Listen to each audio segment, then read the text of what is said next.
শান্তি। আজকে 22শে জুন 2026-এ বাবার অমূল্য মহাবাক্য আমরা শুনব। আজকের এই মুরলীর সার কথা হলো, শিব বাবা সন্তানদের স্মরণ করেন।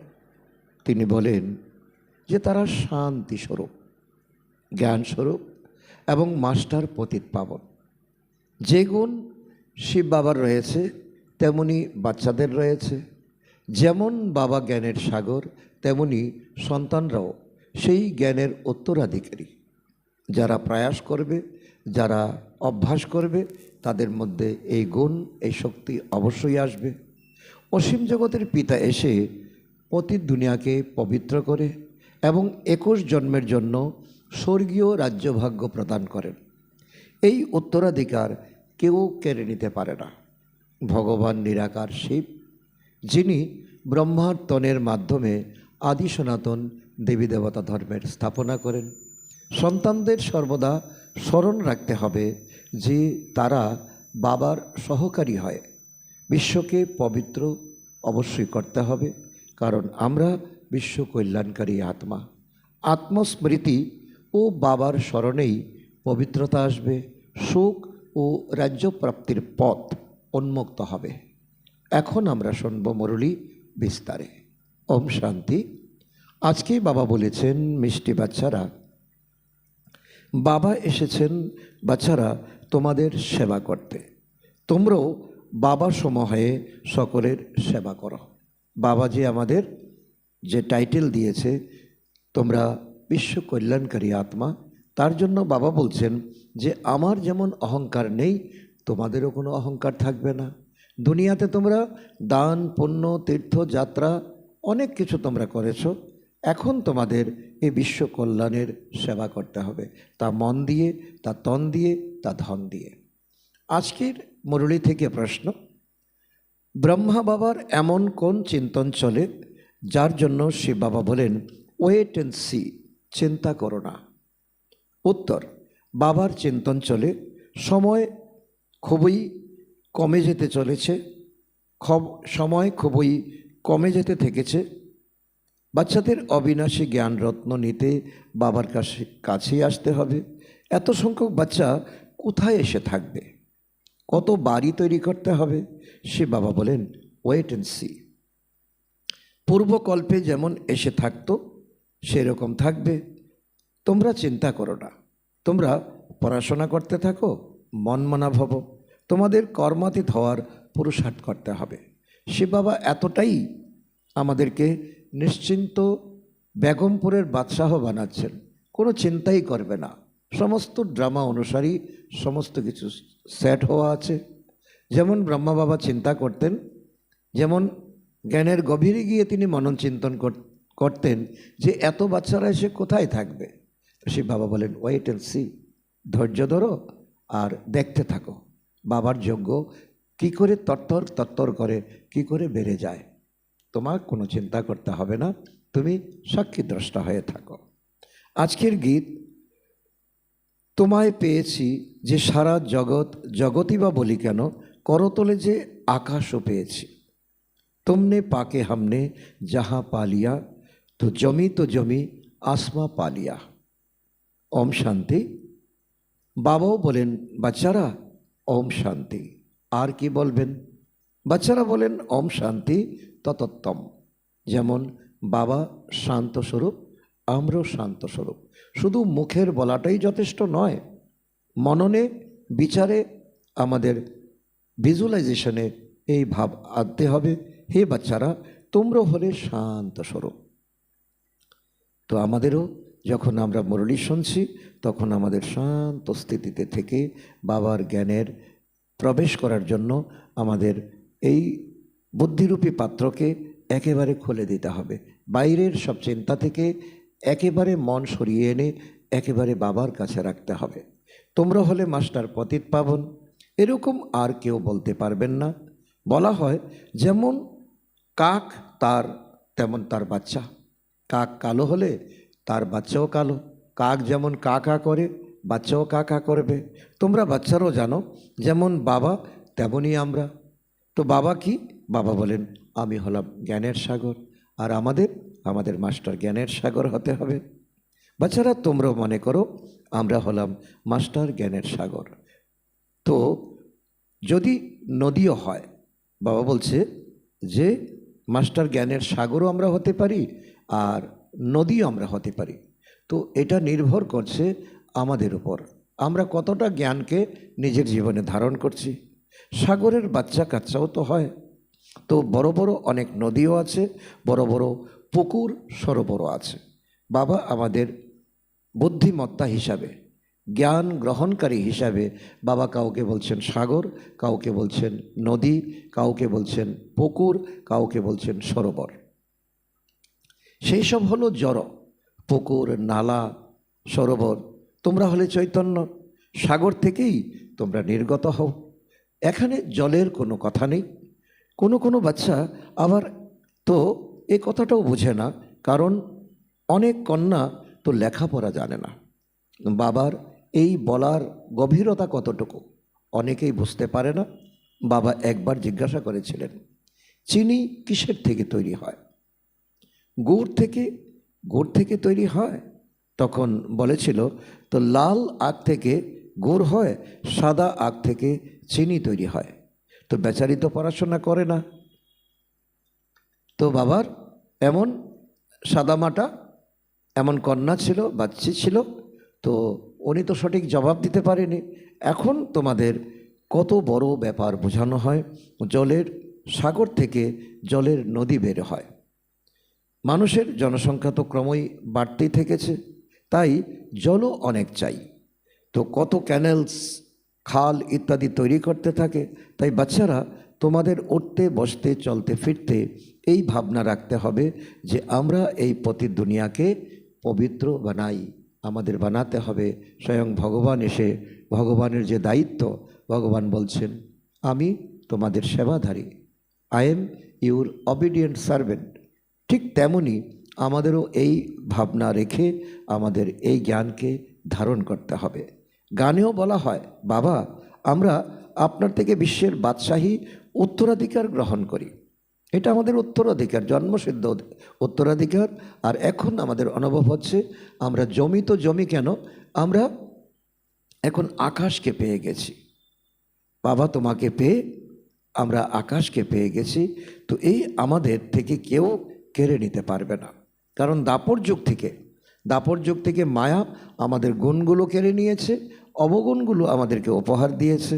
আর এখন বাবা বলছে 21 জন্ম এই রাজ্য তোমাদের স্থির থাকবে। তোমরা গুণবান থাকবে, তোমরা জ্ঞানবান থাকবে, তোমরা সম্পত্তিবান থাকবে, তোমাদের সংসার সুখময় হবে। এই জন্য বাবা বলছেন অসীম জগতের পিতা এসে অসীম জগতের রাজ্যভাগ্য প্রদান করেন, রাজ্যভাগ্য চালানোর যোগ্য করে তোলেন, পবিত্র করেন। ডাকেও হে পতিত পাবন এসো, এরকম কোনো কৃষ্ণকে ডাকে না। কারণ আমরা যখন বেশি দুঃখে পড়ে যাই, তখন আমরা দুনিয়ার যত দেবী দেবতা আছে, তো যখন তাদের থেকে আমরা ততটা আমরা শক্তি প্রাপ্ত করি না, তখন আমরা উপরে হাত করে ভগবানকে ডাকি, হে পতিত পাবন তুমি এসো। কৃষ্ণকে এত ডাকে না, কারণ কৃষ্ণ হলো ষোলকলা সম্পন্ন, সর্বগুণ সম্পন্ন, তো প্রথম প্রিন্স। তো কৃষ্ণকে এতটা ডাকে না, পতিত পাবনকে এতটা ডাকে। তাহলে পতিত পাবন কে, এই কথাটা তো আমাদের এখন বুদ্ধি দিয়ে বিচার করতে হবে। নিরাকার ভগবানকে ডাকে, কিন্তু পরিচয় নেই। যখন বলে হে পতিত পাবন, তখন কৃষ্ণ বুদ্ধিতে স্মরণ হয় না। বাবা প্রত্যেক ভক্তকে বোঝাবার জন্য তো বাচ্চাদেরকে বোঝাচ্ছেন, দেখো যখন পতিত পাবন বলে, তখন কৃষ্ণকে কিন্তু কেউ বলে না, পরমাত্মাকে স্মরণ করে, কিন্তু নাম তো জানা নেই, পরিচয় তো জানা নেই। তো বাবা এসে প্রতিটি কথা বোঝান যে তোমরা ডেকেছ, তোমরা নাম ধরে ডেকেছ পতিত পাবন, কিন্তু তিনি কে, ওনার স্বরূপ কি, উনি কোথায় থাকেন তা তোমরা জানো না। তাহলে তোমাদের বুদ্ধিযুগ সেখানে যায়নি। তো বাচ্চারা, তোমরা এখন সম্মুখে বসে আছো, যেখানে ব্রহ্মার শরীরে বাবা এসে মুরলী শোনাচ্ছেন। ইনি কোনো সাধু সন্ত নন, ব্রহ্মা বাবা।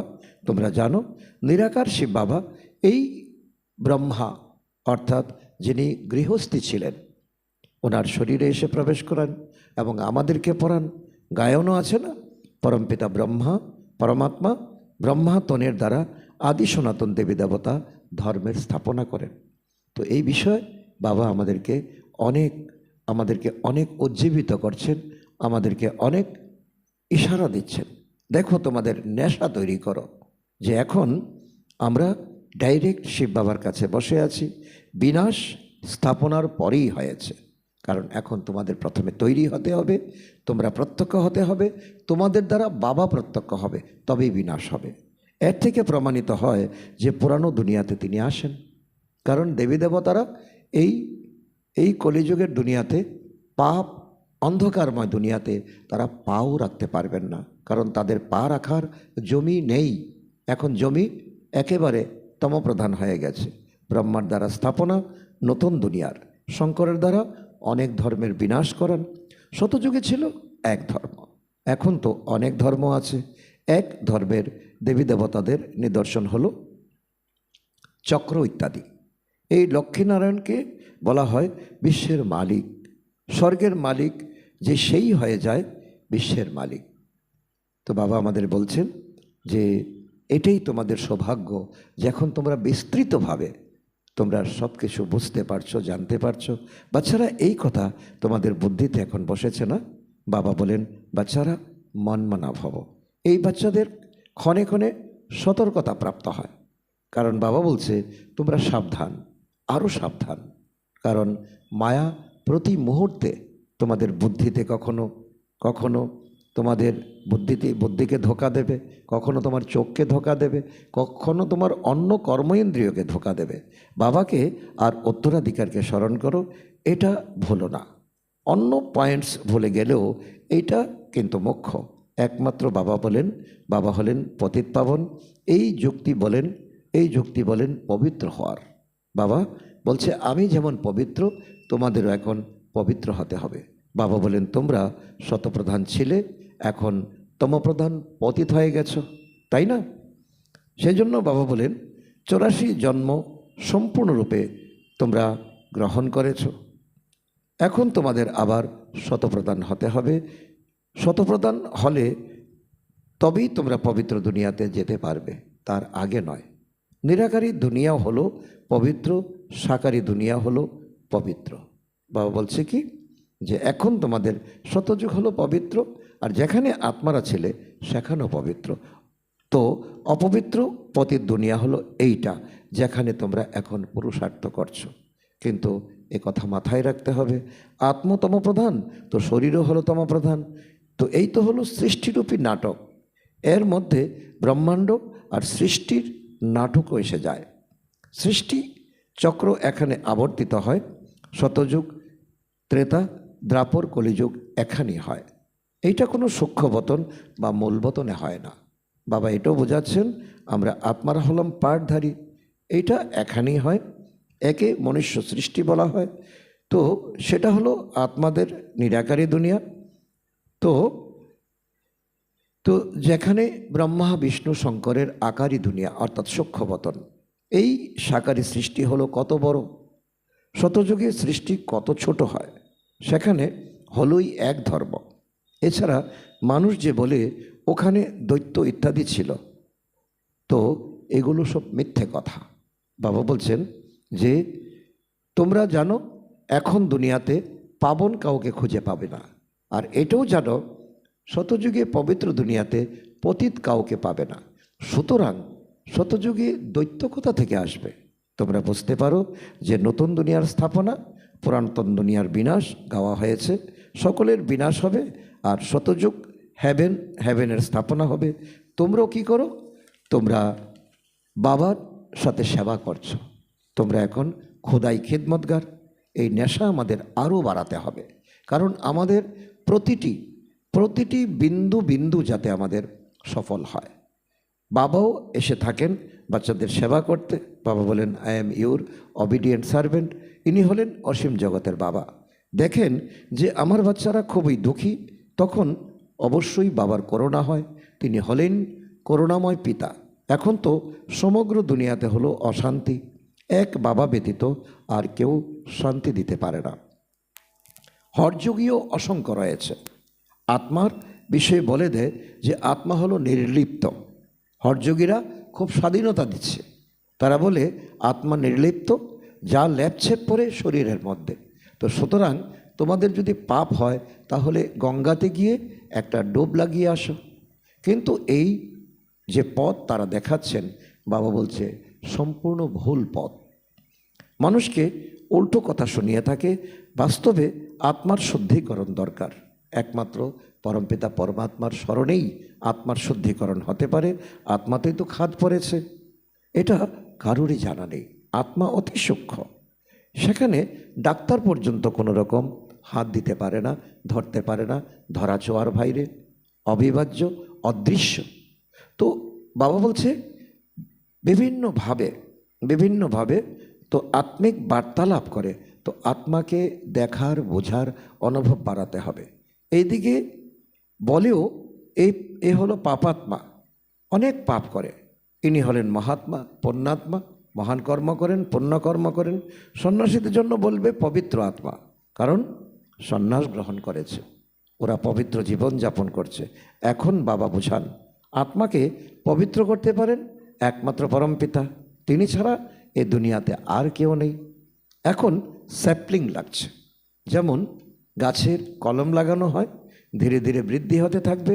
তোমাদের ঈশ্বরীয় বিদ্যালয়ের এখানে তো ছোট ছোট মঠ, পথ, ধর্ম, সম্প্রদায় ইত্যাদি শাখা প্রশাখা আছে। তো এতে কি আর কোনো পরিশ্রম লাগে? তো সেখানে অনেক ধরনের মন্ত্র দেয় তোমাদের। এটা হলো বশীকরণ মন্ত্র, যার দ্বারা তোমরা 5 বিকারের উপর বিজয় প্রাপ্ত করো। বাবা বলছেন তোমাদের কাজটা হলো অনেক কঠিন। এখন দুনিয়াতে ঘরে ঘরে মঠ, পথ, ধর্ম ইত্যাদি অনেক বেড়ে গেছে। আর তোমাদের একটাই মনমনা ভব, তোমাদের মন্ত্র। এই মন্ত্র উচ্চারণের মাধ্যমে, মননের মাধ্যমে 5 বিকার তোমাদের থেকে তো বিদায় নেবে। তো রাম রাম মন্ত্র জপ করে এত তো কিছু লাভ নেই। এখানে তো বাবা বলেন আমাকে স্মরণ করলে তোমাদের পাপ বিনাশ হয়ে যাবে, তোমরা পবিত্র আত্মা হয়ে যাবে, পরমধামে যাবে। স্মরণকেই যোগ বলা হয়। ভারতের প্রাচীন যুগ খুবই সুবিখ্যাত। এই যুগের দ্বারাই তোমরা বিশ্বের উপর বিজয় প্রাপ্ত করো। ভারতের রাজযোগের খুবই নাম, কিন্তু সেই রাজযোগ বাবা ব্যতীত আর কেউ শেখাতে পারেন না। তোমরা হলে ব্রহ্মা কুমার কুমারী, বিকে তো এখানেই হবে, তাই না? বাবা বলছেন যেখানে প্রজাপিতা আছে সেখানে বিকেও থাকবে, ব্রহ্মা কুমার কুমারী। তো প্রজাপিতা ব্রহ্মার বাচ্চারা তো অবশ্যই ব্রহ্মার সাথে থাকবে। ব্রাহ্মণ কুলভূষণ অবশ্যই দরকার। একে বলা হয় সর্বোত্তম, উচ্চ থেকে উচ্চতর ব্রাহ্মণ কুল। এখন তোমরা হলে ব্রাহ্মণ, এরপর পরিবর্তিত হবে। ব্রাহ্মণ থেকে তোমরা ফরিস্তা হবে, তারপর দেবতা হবে। ডিগবাজি খায়। শূদ্র থেকে ব্রাহ্মণ হয়েছ, এরপর তোমরা কি হবে? দেবতা, ক্ষত্রিয়, বৈশ্য, শূদ্র, তারপর আবার ব্রাহ্মণ। এই ডিগবাজি খেলা চলছে, চক্র চলছে। তাই এখন বাবা বোঝান, হে মিষ্টি মিষ্টি বাচ্চারা, খুবই স্বল্প কথা, বাবার স্মরণে থাকো। সারা মুরলি বারবার পড়ো, কিন্তু একটাই ধারণা, তো বাবার স্মরণে থাকো। বাবার স্মরণে থাকো, তাহলে মায়া থেকে একেবারে নিস্তার পেয়ে যাবে। এটাও তো বুদ্ধিতে আছে যে বাবা আমাদের 84 জন্মের রহস্য বোঝাচ্ছেন। 84 লক্ষ অথবা 84 জন্মের হিসাব তো চাই, তাই না? কারোর তো জানা নেই, কারণ ভক্তিতে বলে এসেছে 84 লক্ষ, কিন্তু হিসাব কি আছে? 84 লক্ষ কোন জন্মে, কত জন্ম, কি হয়েছে? তো বাবা বলেন 84 লক্ষের তো হিসাব কেউ বলতে পারবে না। মানুষ 84 জন্মের চক্র আবর্তন করে। সত্যযুগে 8, ত্রেতাতে 12, দ্বাপরে 21, তো কলিযুগে 42, আর এই সঙ্গম যুগে 1। এই হলো 84 জন্মের ইতিহাস। আত্মারা ওপর থেকে আসে, তারা পাঠ করে। শতযুগ থেকে শুরু করে কলিযুগের অন্ত পর্যন্ত আত্মা আসতেই থাকে।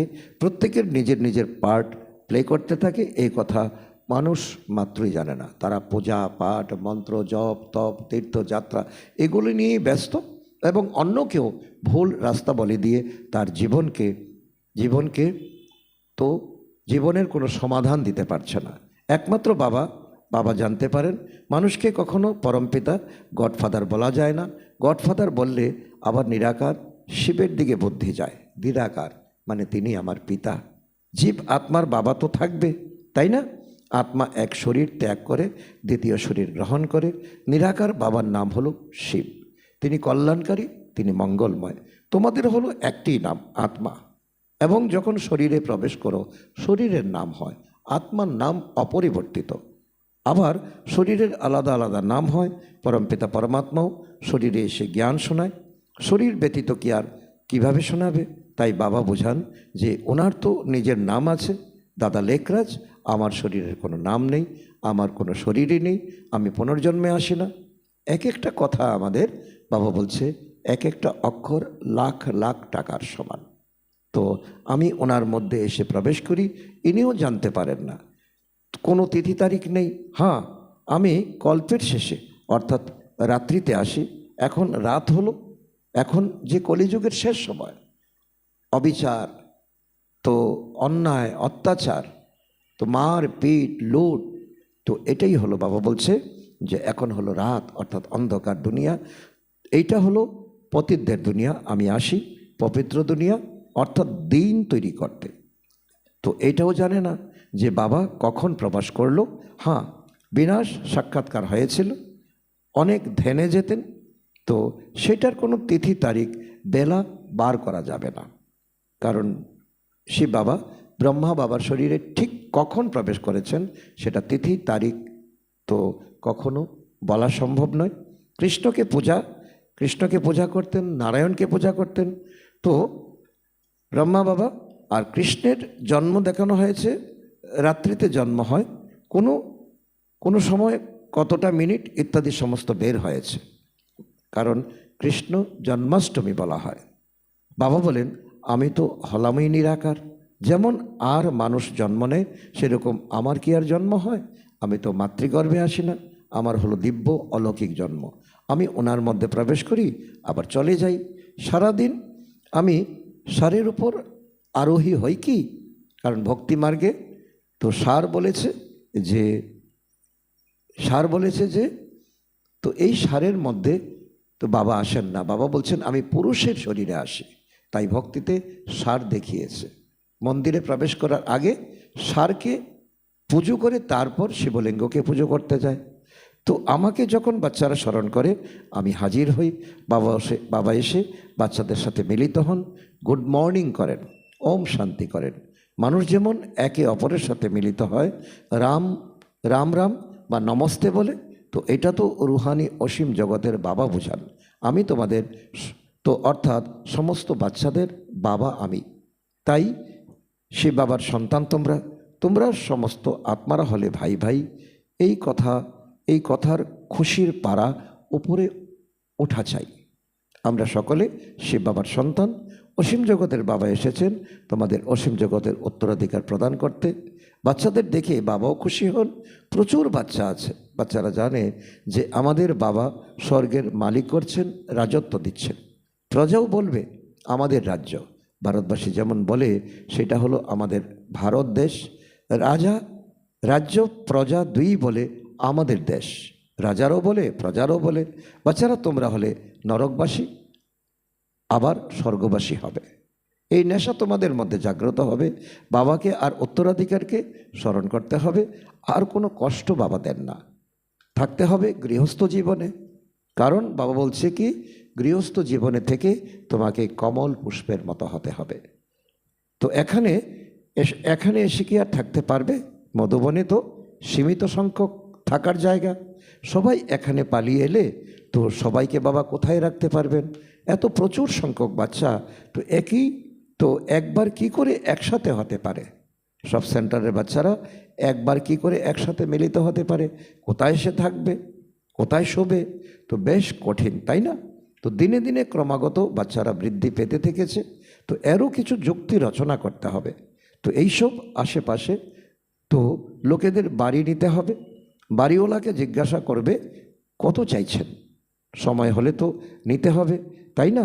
তো টাকা পয়সার বিষয়ে তো কোনো অসুবিধা নেই। সময় খুব ক্ষীণ হয়ে আসছে। সময় খুব ক্ষীণ হয়ে আসছে, দুনিয়া পরিবর্তন হবে। বাবা আর বাচ্চা দুজনেই হলেন অবিনাশী।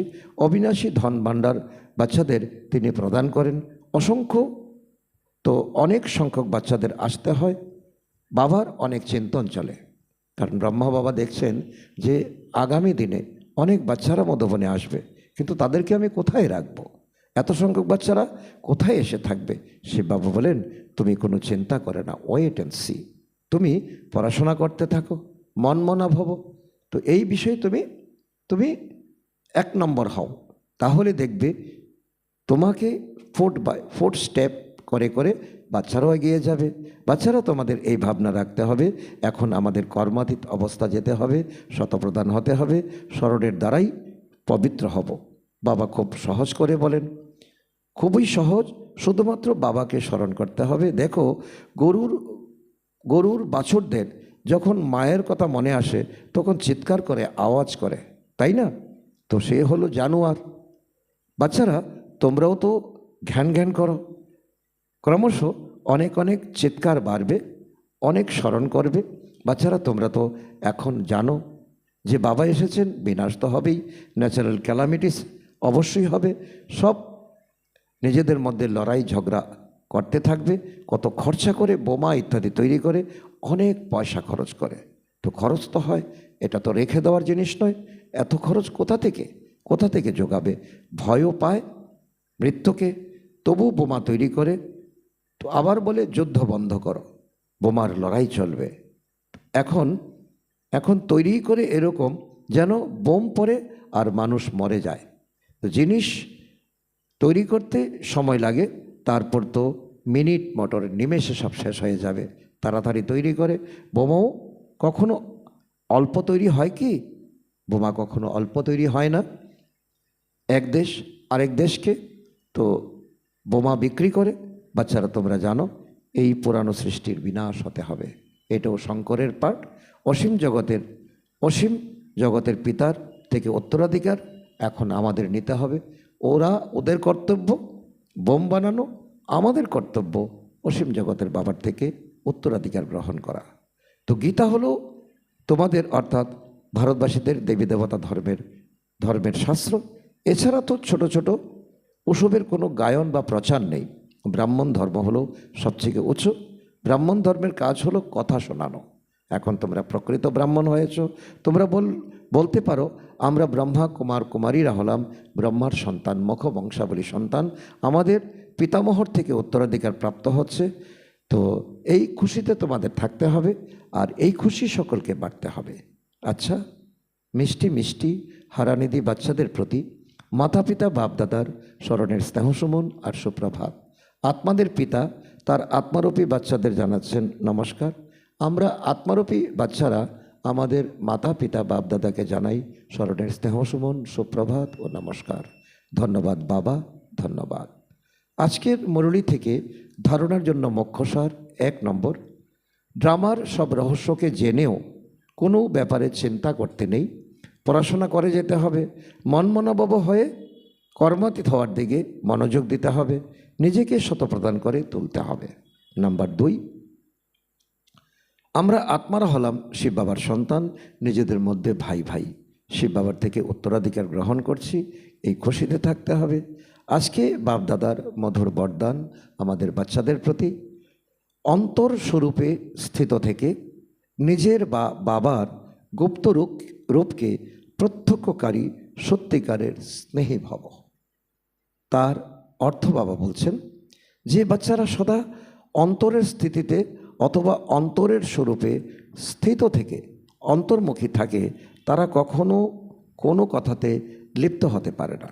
পুরানো দুনিয়া, সম্বন্ধ, সম্পত্তি, পদার্থ যা কিছু অল্পকাল আর দেখানোর জন্য আছে, সেগুলি থেকে ধোঁকা খায় না। অন্তরস্বরূপে স্থিত থাকার কারণে নিজের মধ্যে যে স্বরূপগুলি গুপ্ত ছিল সেগুলি প্রত্যক্ষ হয়ে যায়, আর এই স্বরূপের দ্বারা বাবার প্রত্যক্ষ হয়। বাবা বলছেন তোমাদের আচার আচরণ দিব্যতা এই মুখমণ্ডলে তৈরি করতে হবে। তো এরকম শ্রেষ্ঠ কর্তব্য করা আত্মাই সত্যিকারের স্নেহী হয়।